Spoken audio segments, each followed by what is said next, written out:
Hi everybody and welcome to the Colors of Gaming. I'm Red. And I'm Orange. And today we're going to talk about No More Heroes, Travis Strikes Again. This is the first No More Heroes game I played. There was 2 other games on the Wii. The series originated on the Wii and they were both directed by a developer named Suda51, who's like pretty legendary in the gaming community. A lot of people really like this. But the No More Heroes games, I would not say are for everybody. This one was different from the games I normally play. The perspective that you're greeted with at first is a top-down perspective, and I wasn't familiar with No More Heroes, so I was curious, is this a theme in No More Heroes? Is it always top-down? Most of the games are actually behind the character, like in your typical 3D action game. All of them are like hack and slashes. I would say gameplay-wise, for the most part, in Travis Strikes Again, it's pretty similar to the rest of the No More Heroes, but there are some major differences. What are the major differences compared to this game and the other games? Every level has its own style, and there's a bunch of different gameplay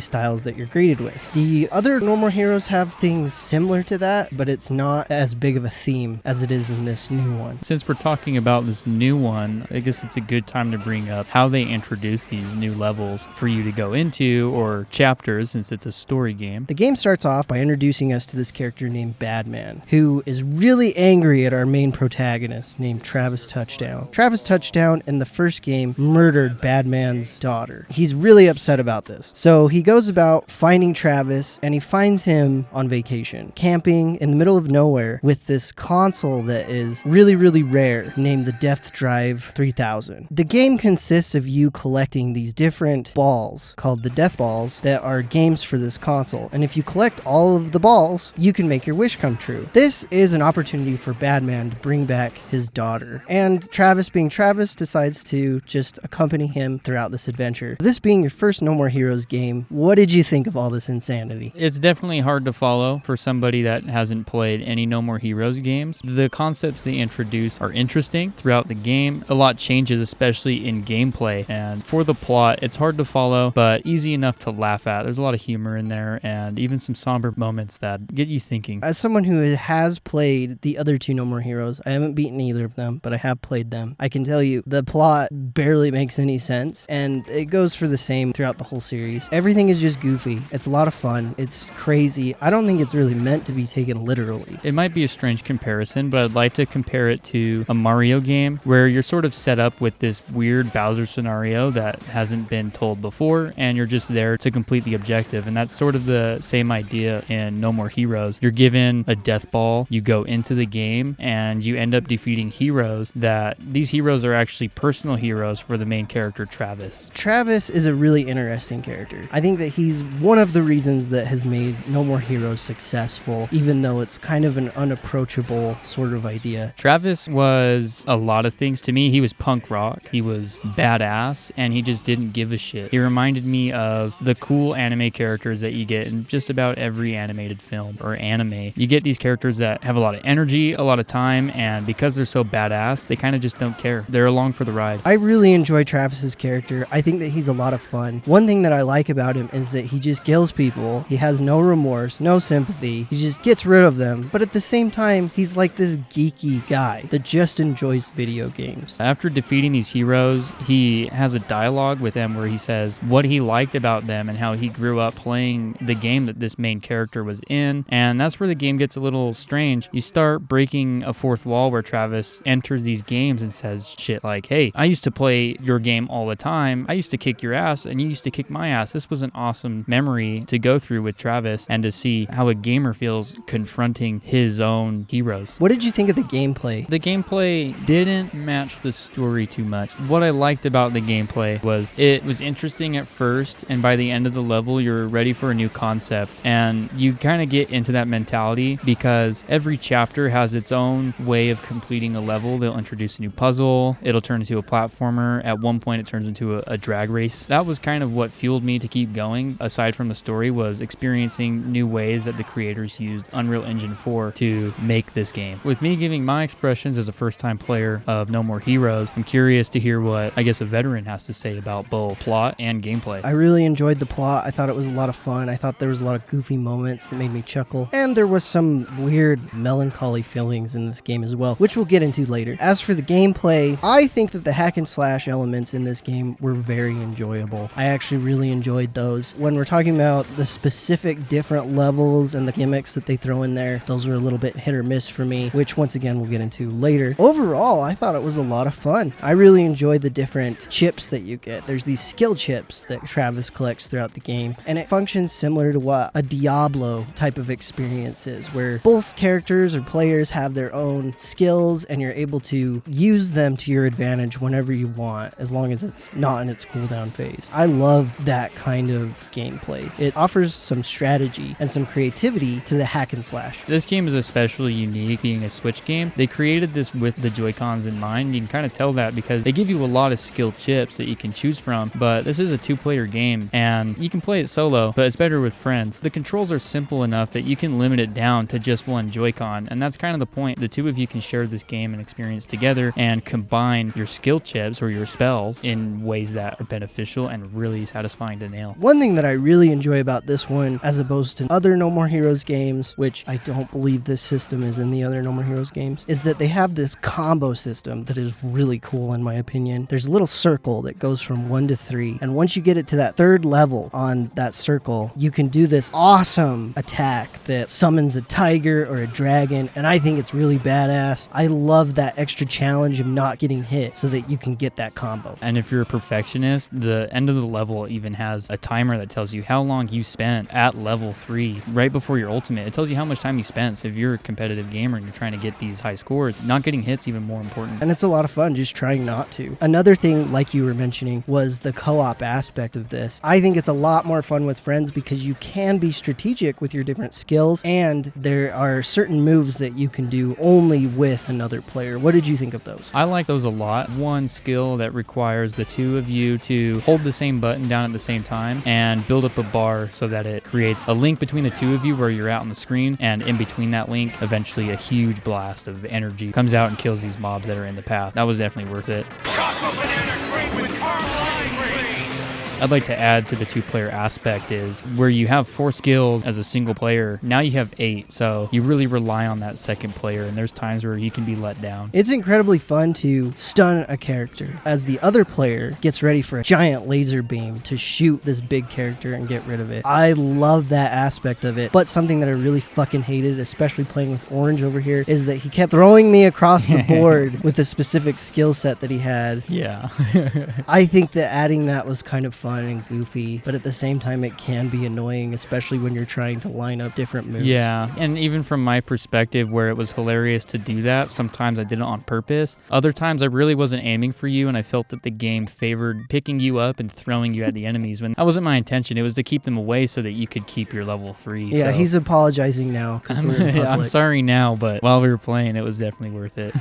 All in all, this is a pretty good game. We both enjoyed our time with it. So if this sounds like something you'd be interested in, go check it out right now, because me and Orange are going to get more in depth and into the spoiler territory with this game. Now that we're getting into this territory, we'll talk about the story. So the story isn't told to you through the gameplay, it's told to you through a text-based narrative style, which is similar to what you'd see in old NES-style games or old Game Boy games. You're introduced to many characters throughout this format. I really enjoy this plot. I really enjoy a lot of the characters in it, but if I'm honest, there is a ton of just non sequiturs and stupid shit that's a lot of fun, but we're not going to get into all of it on the show. There's a lot of it that even if you tried to analyze it, it just wouldn't make sense. There's characters they introduce that came from nowhere, and that's how they tell a story. A lot of the time you're introduced to some concept, and then they get you from point A to point B by introducing random characters that you'll see again or you'll never see again. There's one part in particular where Travis has to fight like 5 different assassins out of nowhere, and he kills them all just within the story. You don't play it, you just read it, and it's goofy, it's fun, I like it for the experience, but it's definitely not anything that I want to really dive super deep into. You gotta press A every time to get to the next sequence of dialogue. By the time you reach the end, even the developers are aware that they've written way too much and they just want to get you back into the game, but that leaves me with the question, why'd you write so much? I think that they wrote so much to simulate that graphic novel or visual novel style that used to happen in the olden days, and that's something that makes this game cool, is that it's completely uncompromising in its vision of what it wants to be. They seem to have no limit where they want to go. They'll use any means necessary to get there. I think the writing, even though there's a lot of it and doesn't make sense sometimes, is actually really well done. Opposing to what other people might say, it's not that annoying. It's actually very funny. I didn't think any of it was annoying. It's just something that we can't really talk about. There's so much in this little story. The best way to take this plot is, in my opinion, there are parts of the dialogue that kind of just say, fuck it, we're doing it because we can. And the game is completely self-aware in that way. It's very confident. Even in the gameplay, you come across random tidbits of information you don't need to know. Some of my favorites being Grandpa's words of wisdom. Those are really funny sometimes. They're also really serious. They're real things that they're talking about, and they have no place in the world. They're just telling you these things because they want to. That makes it pretty ballsy, and we're finding these secrets and understanding them. Something that I enjoy within this game is that it has this loop throughout the whole game. You go from plot to gameplay, then you go back to plot. Even within the gameplay, there are certain themes that happen throughout it, such as Grandpa's words of wisdom or the ramen shops. And I actually kind of like that repetitive nature because it's very comfortable. Yeah, you've got something to look forward to in each level. With the ramen shops, you've got different types of ramen, and they tell you kind of what it tastes like and its cultural significance in Japan.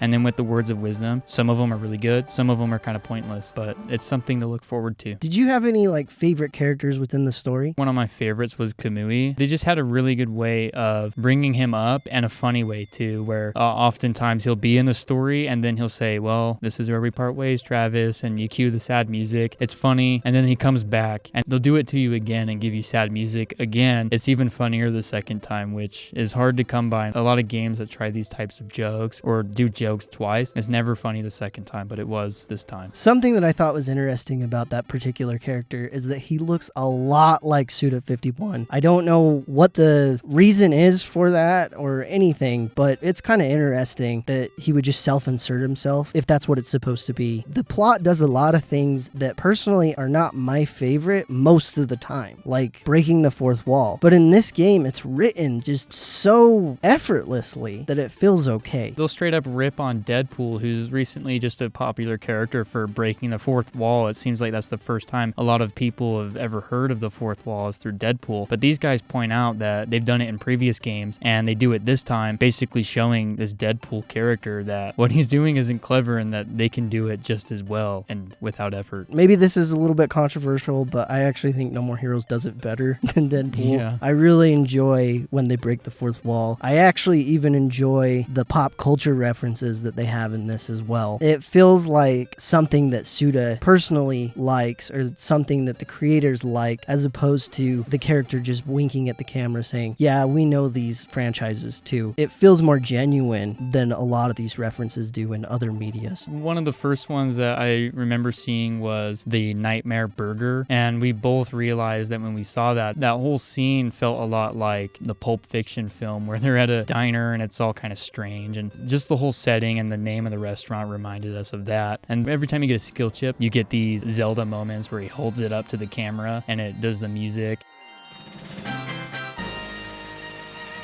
One of the references that I really enjoyed is that there's a Mappy reference. Who the fuck has heard of Mappy in the last 10 years? Not me. I only know because I'm a giant nerd and have been on the internet for so long. It's pretty crazy that kind of reference was in there. There's Quake references, there's all sorts of gaming references in here, and it just makes the whole thing feel like a love letter to the history of gaming, in my opinion. It makes breaking this fourth wall not so strange because the whole game is sort of set up this way where it's just as real as it is fake. And just within them having the Death Drive 3000, it's a very meta game, and I think that it just puts you in this surreal state of mind that just allows you to throw reality out the window, and you don't really care at this point what happens. Let's get right into the story chapters. That starts out with Electric Thunder Tiger 2. This game starts off with you seeing this cinematic, and it shows this man that I guess the world is being taken over by aliens, and he has to save his family. It's sort of generic, but it also introduces us to the idea idea that this game has multiple different formats. It kind of starts off with this animated little cutscene that's really cool, and I really enjoy that. Something that I really like about this game is that it changes up how it's introducing these different ideas to you. I think that's super fun. This level is pretty straightforward. It just introduces the basic combat. What did you think of this level? I like this level a lot. The best part of this level for me was getting to the end and doing that boss fight. That was where I felt the real meat of the gameplay was these boss fights for 2-player as well, where you're combining your skills to take the bad guy down. That boss fight is pretty fun, and I actually really like his design. I think he looks really cool. All these characters that you see in the gameplay are very uniquely designed. It starts off in a construction site and then goes to a factory, and then afterwards goes to a Neo-Tokyo type setting. I actually really enjoy the ones that are kind of based in reality, such as the construction site, because they do a bunch of different fun things with the camera and with what assets that they have, which isn't much. It looks like a kind of bargain bin game, but they make it look cool. They have enough assets that they're working with, and the camera and the gameplay is simple enough that you can suspend your disbelief with just the simplicity of level designs. The second game is Life is Destroy. This game is set up within a Texas suburban neighborhood, but before you get to that part in the gameplay, you get a really funny cinematic that's kind of like a slasher, thriller, B-movie type thing. And the acting is hilarious. You can tell that they're kind of making fun of these American movies and this sort of American idea of like a boy playing video games. He's so overly aggressive. It's really funny. But this level introduces some problems with the game that I had that I wasn't expecting to get into right in the second chapter. What problems did you see? My first problem was just the suburban neighborhood felt cool to explore, but the angle that they gave us made it boring. You had a lot of houses and things to look at. It's like a puzzle setup, and you run to these different sections of streets and hit a switch, and that switch will turn another street, and you'll find your way to different mansions. But it gets old fast because you have this thing chasing you, and the puzzle isn't that difficult, and everything you're looking at looks the same. So sometimes I wouldn't even approach the goal because I thought we'd already reached that goal before. I found myself running in circles most of the time. When you get into these goals, there's another level within a mansion. These levels are kind of the same throughout, but the story that they tell is actually more interesting than the environment that you're exploring. The board is just so zoomed out that it's hard to get invested in the action. And the other thing is, it's just not a hard puzzle. It reminds me a lot of those like old car puzzles that they used to have in elementary school, where you just kind of change where the cars are at. You're trying to get through traffic or whatever the fuck it is. That's kind of what it reminded me of. And I didn't really enjoy it that much. It got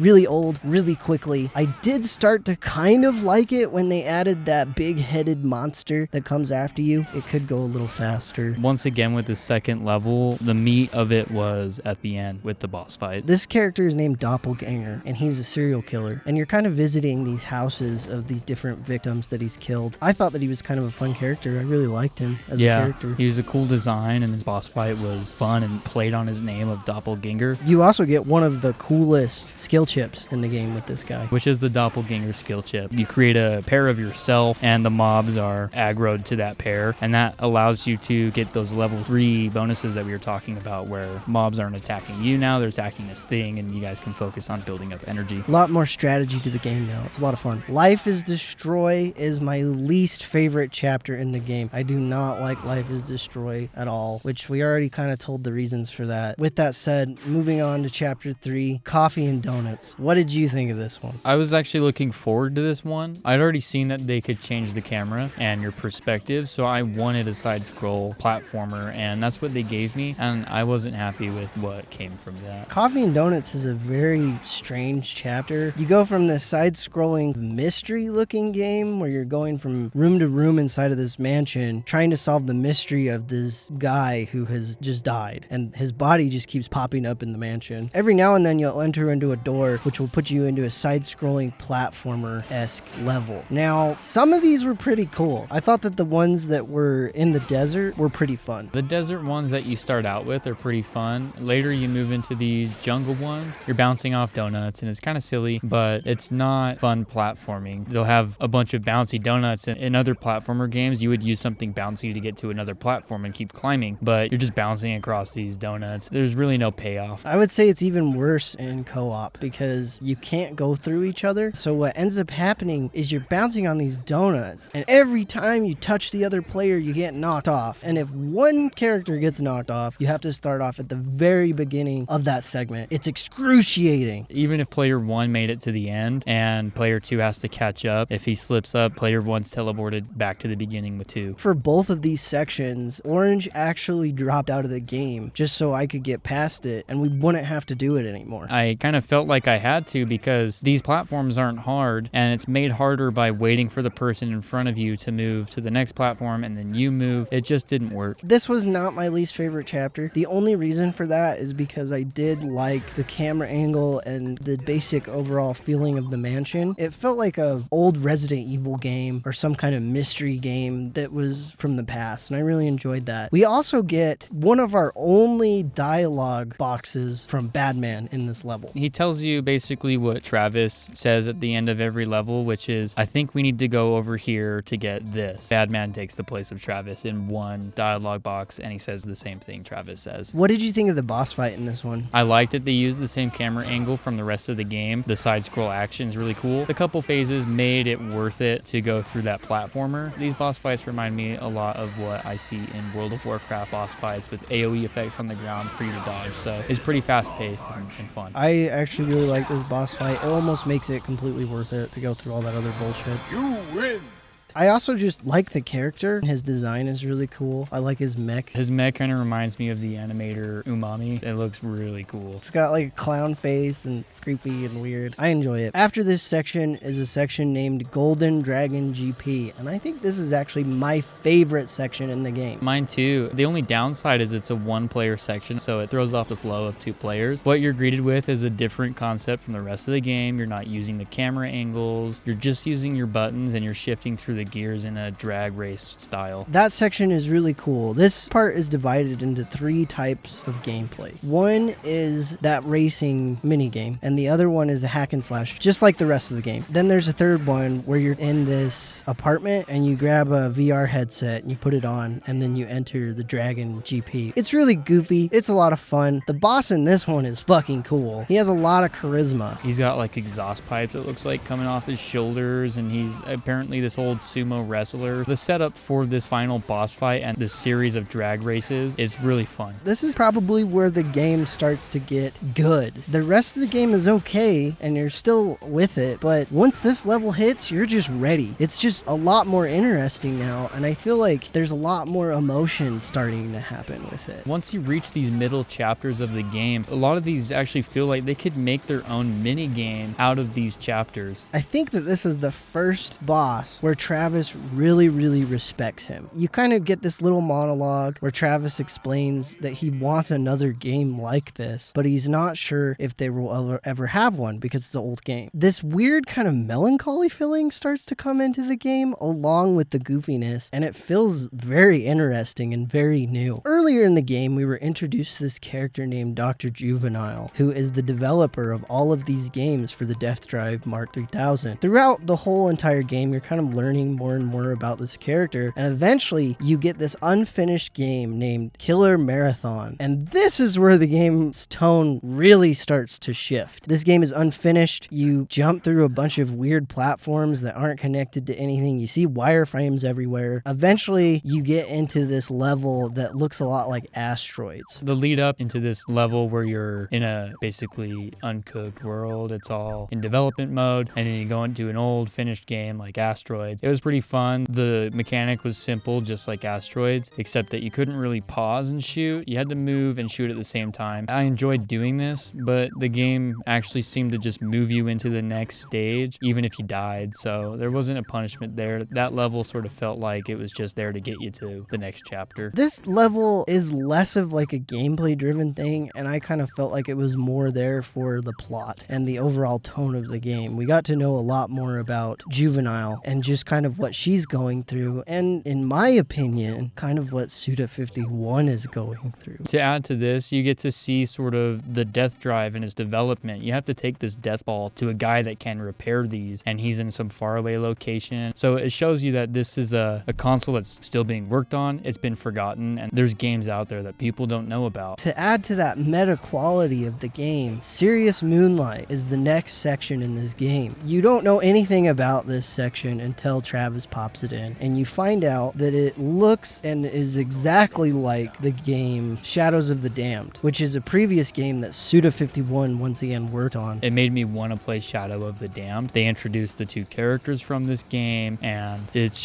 kind of a wacky course to go through. I've never played Shadow of the Damned either, but I thought that it was pretty enjoyable, and it also introduced this idea of if a game should get a sequel. And the thing that was interesting, specifically at the time that Travis Strikes Back was out, was we didn't know if we were going to get a No More Heroes 3. And so it kind of added once again to that meta narrative of should developers continue on with their franchises. It's really interesting. You have to kill like one of the main protagonists from Shadows of the Damned, and Travis is kind of really saddened by this because he really respects this guy, and it's a really cool level. I thought that the design was really cool, and I also thought that it was at this point when you had enough skill chips that the combat just opened up for you to be able to do a bunch of different combos. Throughout these levels too, it feels like the levels open up. Instead of getting squared off walls, you're getting these sort of haunted buildings, fences, graveyards to move yourself through. So it was a really nice change of pace for gameplay. This one probably had the most budget put into it. After this section is a ball that you get straight from the CIA. I don't know why, but it happens. This ball is pretty fun. It just kind of adds on to what we previously have been playing, which is just kind of a beat 'em up hack and slash, and I actually really like this part. This was a good way to end the game, or almost end the game, because there is something that comes after this, but it was an enjoyable experience. You're able to craft your own theories about it if you want to, and the game has a lot of these moments, so I enjoyed the CIA ball. You come in contact with like the characters from Hotline Miami. I don't really understand why, but it was cool. There's a lot of game appreciation in this game, so it was fitting. At the very end of the CIA ball, you eventually get transported to this like other dimension where you meet the original developer of the Asteroids game, and it's very strange. I mean, it's like you said, it's up for interpretation. What did you think of that? I liked how this one was set up. It's actually a really pretty scene. You're on Mars, you meet this developer, it's kind of ominous. He tells you that he's there to just exist there in solitude, but also to keep the government away. He seems really opposed to life on Earth and wants to be in his own solitary environment, which I can relate with, definitely. He even extends an offer to Travis to stay and live in paradise, and Travis decides no, that's not for him. For him is to be Travis. So the only way to leave this world is to die, and that's exactly what happens to our character Travis. He gets his head chopped right off, and he's back into the game again. That's where the credits roll, is after his head's cut off and it's like floating. It's very strange. It's a very weird game because it leaves you with this feeling of, I guess, appreciation for the past, and I really enjoy it. Something that I want to get into is just sort of the themes that were portrayed throughout this game. I feel like there is definitely a huge reverence for video games and kind of what they've done for Suda. There's that character in the last scene where you're on Mars. He ends up telling you that he's the mentor to Dr. Juvenile. So you see that there's not just a lot of respect for video games and for the creators of these, but they're also telling you that they've learned a lot from the people that they've played games with and the games that they've played created by some of their idols. So it's really touching to see that there's this kind of kinship among creators. It's really interesting because it feels almost like a growing up story, becoming used to the idea of death or something. Travis dies at the end, and throughout a lot of this game, it's about dead characters, dead games, old video games. It's super interesting. It feels really, really personal, and it's something that I don't think that we can really accurately